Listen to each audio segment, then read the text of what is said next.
You are 38 years old, and it is 9:47 on a Tuesday morning, and you are standing in your kitchen in socks, watching your old life drive past the window. Literally. That's not a figure of speech. Your neighbor Greg backs out of his driveway at 7:40 every morning.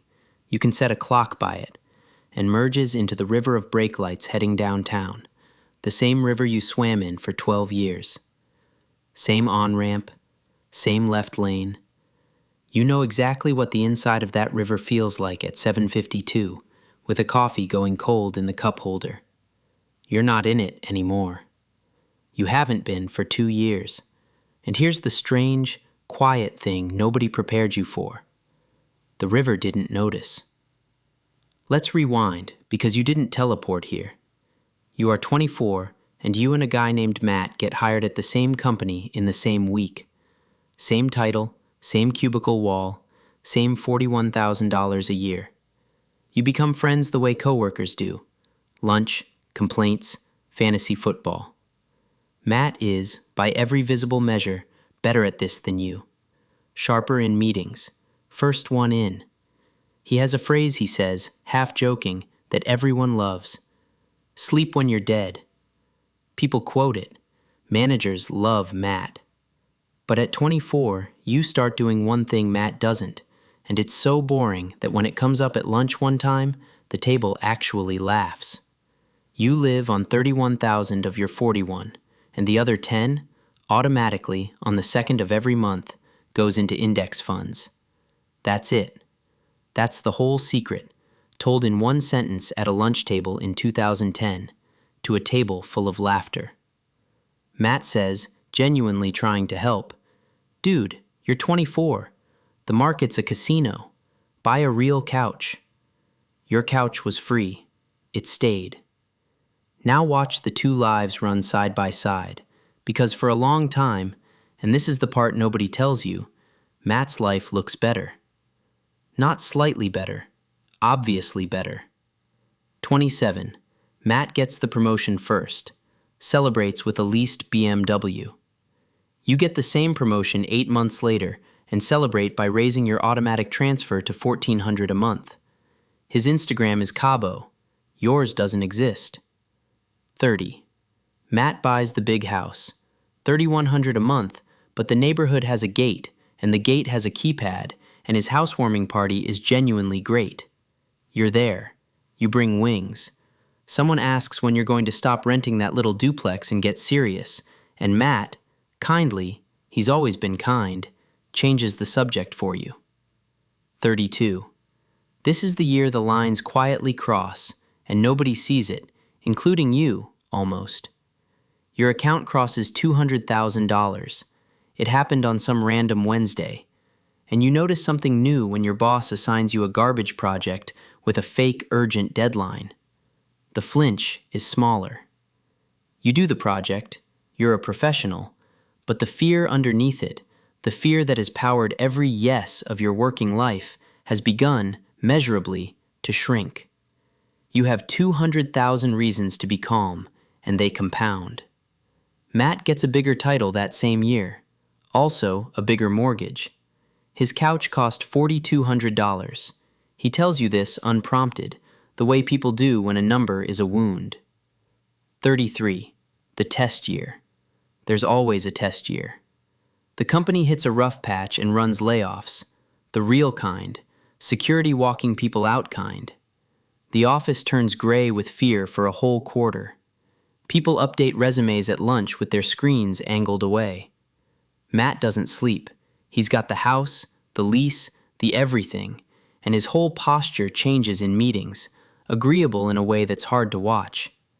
And you notice yourself moving through the same hallways with a different physics. You're not brave. You'd rather keep the job. But the worst case has a floor under it now, and the floor is a number, and the number is in an account with your name on it. When your director asks you to take on a dead colleague's workload temporarily, you say you can take half of it and name which half. He blinks. He agrees. You realize later that was the first negotiation of your life you entered without fear, and you won it in 9 seconds, and the account did the talking. The layoffs pass. You survive. So does Matt. But you both learned what you were standing on that quarter. He was standing on the salary. You were standing on the savings. Same floor of the same building. Completely different floors. One small scene from that quarter stays with you. The day the layoff list finally lands, a guy from accounting, a guy you barely know, gets walked out at 10 a.m., box in his arms, badge surrendered, the whole grim ceremony. And the office does the thing offices do. Everyone's suddenly very busy, eyes on monitors, nobody looking at the man carrying his desk plant past 40 averted faces. You looked. You held the door. It cost nothing, and you could afford it, and you understood in that hallway that those were the same fact. 35. Your account crosses 460,000, and now the strangeness begins in earnest, because you start doing math you've never seen anyone do out loud. Your life, the duplex, the paid-off Camry, the wings, the actual life you enjoy, costs about $34,000 a year. 4% of your portfolio is closing in on $19,000 and rising every year. The gap between those numbers is shrinking toward zero like two trains on the same track, and you can, for the first time, see the intersection. It has a date on it. It's not a fantasy date, it's math. You tell no one. Who would you tell?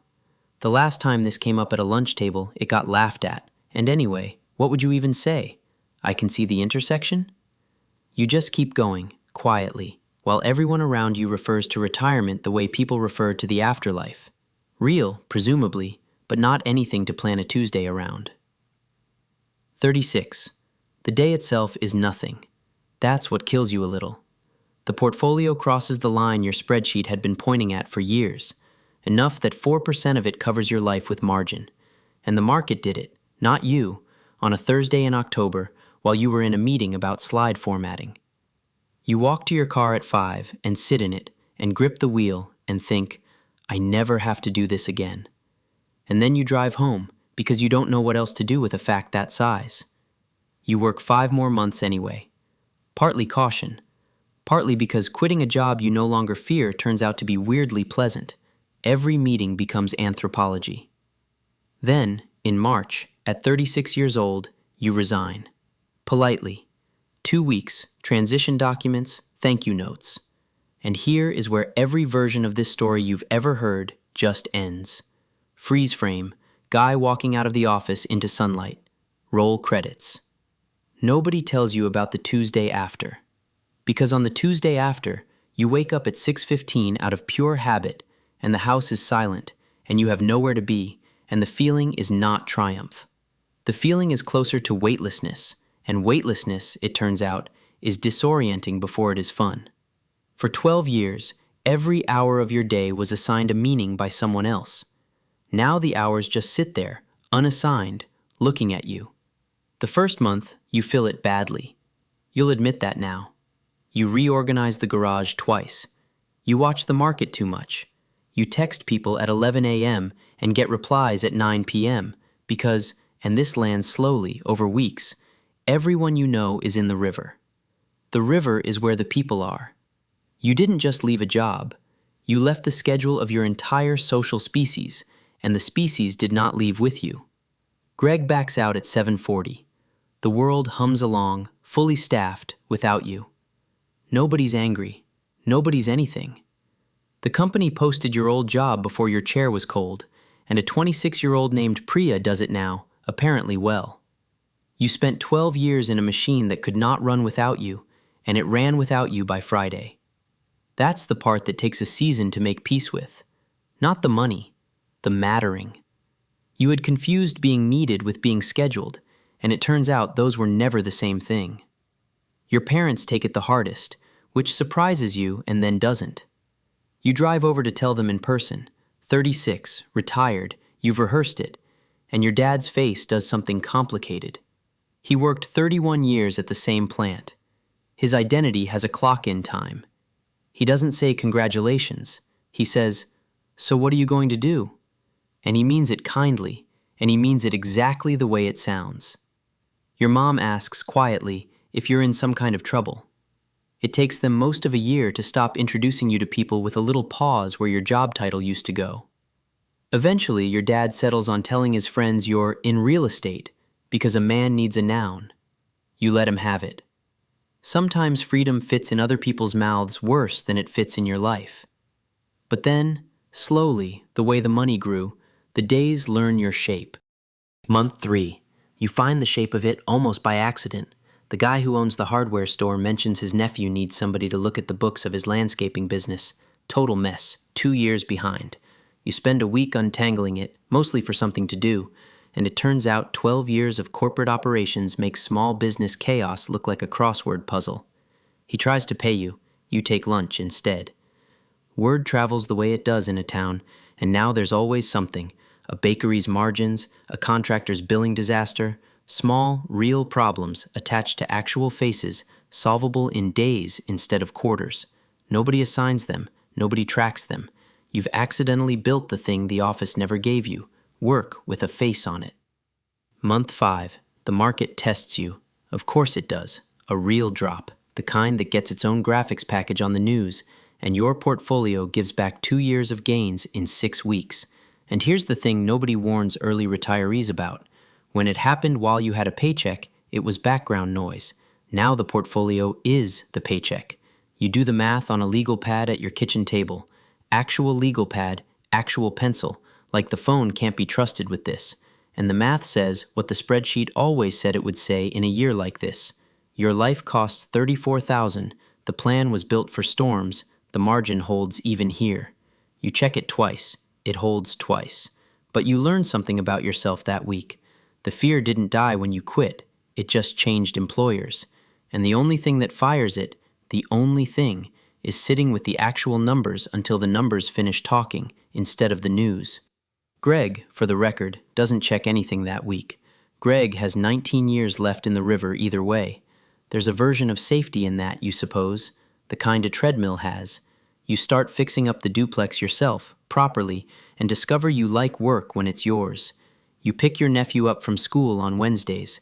You're the only adult in his life with a flexible 3 p.m., and somewhere around the 4th Wednesday, he starts telling you actual things, real things, the things kids only surrender in cars. You cook now. You sleep 8 hours like it's your job, because it sort of is. Your resting heart rate drops 9 points in a year. Your doctor asks what changed, and you say, less stress, which is the smallest true sentence available. And Matt. Be careful here, because this isn't a story where Matt loses. Matt is fine. Matt is more than fine by every metric his life is built to display. Bigger title, bigger house, a boat now. But you had breakfast with him last month, and 20 minutes in, he did the thing, the narrating numbers out loud thing, the mortgage and the boat loan and the tuition, laughing at the end of each figure the way men laugh instead of exhaling. And then he said the sentence you haven't been able to put down since.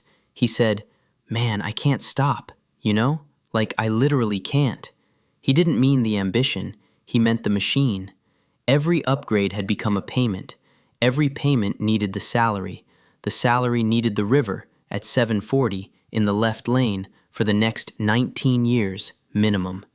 Matt makes almost triple what you ever made, and he is, in the only sense that ended up counting, the least free man you know. And he built it all himself, one deserved reward at a time, with everyone applauding. You picked up the check. He let you. He thinks it's because you're doing okay with your little rentals. Close enough. So what did you actually escape? Sit with that, because it's not what you thought at 24. You didn't escape work. You work most days, by choice, on things with your name on them. You didn't escape stress. Roofs leak. Markets drop. Nephews grow. What you escaped was the machine where your time got sold in advance. Years of it. Decades of it, sold before you'd even lived it, to pay for things that were mostly costumes for a life instead of the life. That's the rat race, not the job. The pre-selling of your future to decorate your present. It's 9:47 on a Tuesday. Greg's been downtown for over an hour. Priya is in your old meeting. Matt is on a call he can't leave, in a house he can't leave, doing math he can't say out loud. And you're in your kitchen in socks, coffee still hot for once, with a wrench on the counter and a Wednesday pickup tomorrow, standing inside the one thing none of the upgrades were ever able to buy, a morning that belongs entirely to you. Nobody noticed you escaped. That was never the prize. The prize is that you did.